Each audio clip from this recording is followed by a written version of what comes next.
I did my MS in mathematics from IIT Bombay. And after that, I thought it would be much more interesting to teach people meditation and make them happy rather than teach them maths and make them miserable. You know? So,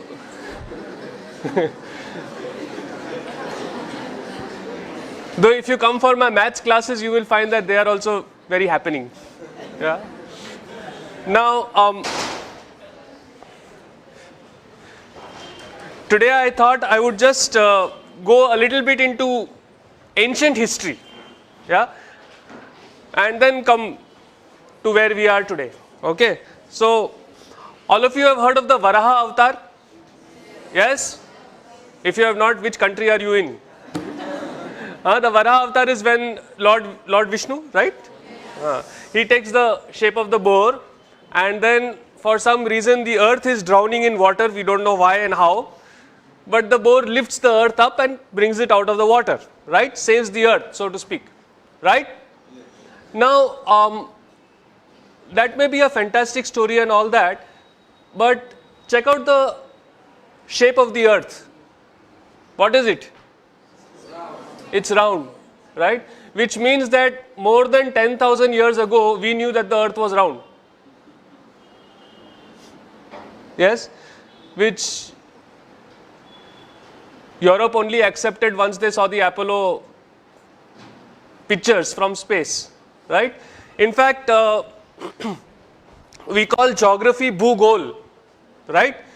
It is goal, round, isn't it? It's not Bhutatte, right? Okay? It is Bhugol, okay? So we knew a very long time ago that the earth was round. And then we call the earth Jagat. Jagat means what? Jiski gati hai wo, meaning that which moves. Right? So, we knew that the earth was round. We knew that it was not stationary, that it was moving. And this was thousands of years ago. Yes? Interesting, huh? Okay. Okay. Let's go a little bit into space. Now, there is this star called Antares. Okay? Antares. Ares means Mars. Red. This is also a red star, so it is called Antares. We like Mars. Okay. Now, it is the 15th or 16th brightest object in the sky. Alright. Yet, our elders, our ancients, they called it Jeshta. Okay. Now, what does Jeshta mean? You know what Jeshta means? Jeshta means the biggest, the oldest, the eldest. Now, why would they call the 15th brightest object? Meaning there are many more brighter objects than this star in the sky. Why would they call it the biggest? Yes? Intuitively, something that is brighter should be bigger. Yes or no? Right? But they called this one, the 15th brightest, they called it the biggest. Turns out they were right. It is 40,000 times bigger than our sun. In fact, it is one of the biggest objects known to man. Yes. Now, just imagine, you've got this group of people who have managed to name a star the biggest, and this was 5,000-7,000 years ago. Yeah. Which is just a point in the sky. Okay. Okay. Not done with stars yet. Heard about the Great Bear, the Big Bear constellation? Yes. Okay. So, we are interested in that star. Okay. It is actually not a star, it is two stars. Yeah. Now, this itself is a big deal. To figure out that that particular point of light in the sky is two stars. Okay. And it is called the Arundhati Vasishta. It's called Arundhati Vasishta. And in South India, there is a tradition where after marriage, yeah, the husband and wife are supposed to go out in the night and look at this particular star. Okay, now, funny tradition. Right? Okay. Now, most twin star systems rotate like this, like one star is in the middle and the other star is going around it. This is definitely not the way a husband and wife should be. Isn't it? Right? But Arundhati Vasishta, this particular system moves like that. Now, first, to figure out that that is a twin star system. Second, to figure out that it rotates in this way and not in that way. this is not something which is easy or obvious, is it? Yes. Third, to do it without telescopes. Yeah. Okay, metallurgy. Dinesh is BTech Metallurgy from IIT Bombay. You know, there are these pillars which are rust proof in India. Do you know about them? The most famous one is in front of Qutub Minar. Yes. This is a 1,000-year pillar, 1,000 years old, and even the pollution of Delhi has not touched it. Yeah. It is still not rusting. Yeah. And the other one, this is near Bangalore in Kollur. Yeah. Where there is 750 centimeters of rain a year, 6 to 8 months a year, and this has been there for 2,400 years. Yeah, and it is rust proof, no rusting. About the second pillar, what is more interesting is it was not built by any expert. It was built by the tribal, the aboriginals of that area to welcome Adi Shankaracharya when he came to their village. Yeah. So this technology was there, not even with like the learned Brahmins or something like that. It was available to the tribals. Yeah. Then there is this mystery of zinc. You know, India held the sole knowledge of how to remove zinc from zinc ore for 4,000 years. Yeah. Because zinc, it's a very, very interesting thing. Zinc, from the ore, the zinc becomes liquid at 997 degrees Celsius. But that same zinc then vaporizes and becomes gas at 1000 degrees Celsius. So it is only a 3-degree window that you have to pull that zinc out. And it is incredibly difficult. Yeah? You know what we did? It was very interesting. See, usually if you see a furnace, kya hota hai? There is the furnace and then something is coming out and being accumulated. Isn't it? This is the way most distillation is done. Yes or no? You've got the heat from the bottom and something comes out and it is collected. Now, when the heat was coming from the bottom, what would happen? The zinc would become liquid. It would go down or it would just evaporate and go out. Right? So what did these people do? They turned it upside down. They put the heat on the top and they put an ice bath below it, cold. So it would come down, then it would go in the cold, it would solidify and you would get the zinc. Yeah? For 4,000 years we kept this technique secret over here. Yeah? All the zinc in the world was made only by India. Nobody else could make it only. Yeah? Then one Chinese fellow stole it. Yeah? And then one British fellow stole it from the Chinese. There was this guy called William Champion who made the first zinc distillery in Great Britain in the year 1543. Before that, for 4,000 years, if you wanted zinc, you had to come to us. Now, this is a nice shloka in the praise of Lord Krishna. When you look at this shloka, do you think that there is anything special about it? It is like all other shlokas. Oh Krishna, you are great, you are this, you are that. Yes or no? Right? Only thing is there is this thing, there is a protocol called the Katapayadi Sankhya. Okay. Took me a long time to learn to pronounce that. Yeah. So there is this Katapayadi Sankhya where they give particular alphabets, particular numbers. So for example, Katapaya is 1 and so on. And then if you substitute these numbers in this shloka, you know what you get? The value of pi correct to 30 decimal places. Yeah. So we knew how to do encryption also.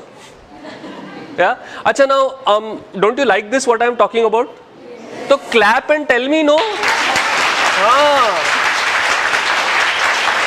Yeah. You know, I am not used to just talking to an audience. I want audience feedback also. All right. Okay. If you don't like it, then do like that. So I know. Now recently I had been to Goa, and in Goa there is this place called Vasco da Gama. You have heard of it, right? Now why is Vasco da Gama called Vasco da Gama? Because there was this fellow from Portugal who came and supposedly discovered India. Right?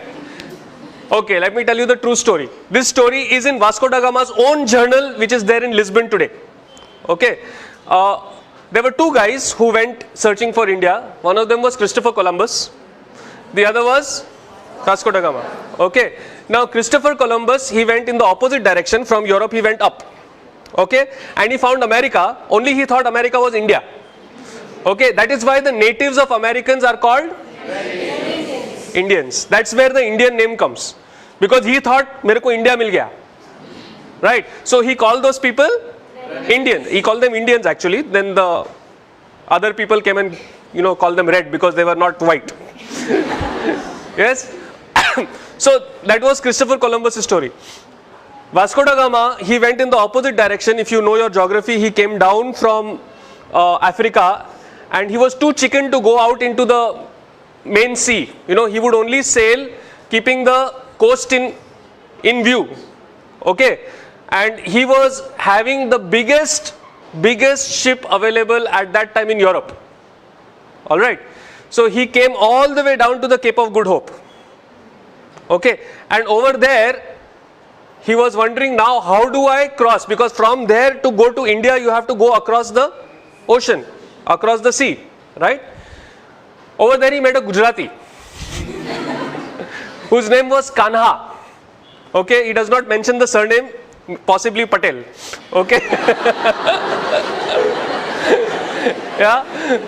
So he met this Kana Bhai who was a trader from India, from Gujarat, who had ships 12 times the size of this ship.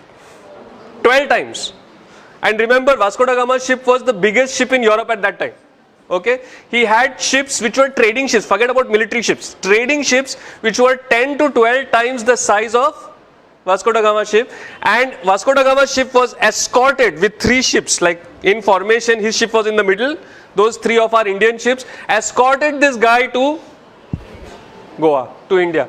Yeah, so maybe we should call Kanha, no? Yes.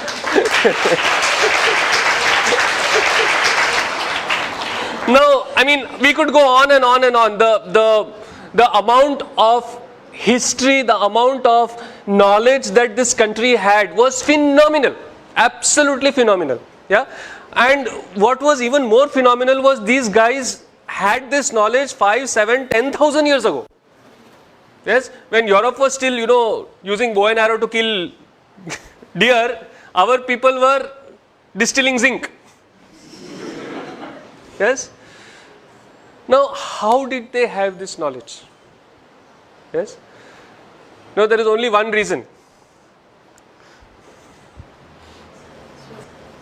All our scientists were saints. All of them did pranayam, all of them did yoga, all of them meditated. Yes. So what happened was, because when you have trained your mind like this, when you have meditated, when you know how to do this, and you have done it for appreciable number of years, then you are no longer limited by physical instruments. If you want to go into outer space, you close your eyes, doom, you can go. If you want to go into the depth of the atom, you close your eyes, you can get there. And then you are seeing it, right? So it has to be accurate. That is how Arundhati Vasishtha turns out to be a twin star system which rotates around each other. Yeah? Are you getting what I am saying? Yes. Yes? That is how you can figure out how to make rust proof iron, which even till today we have not figured out.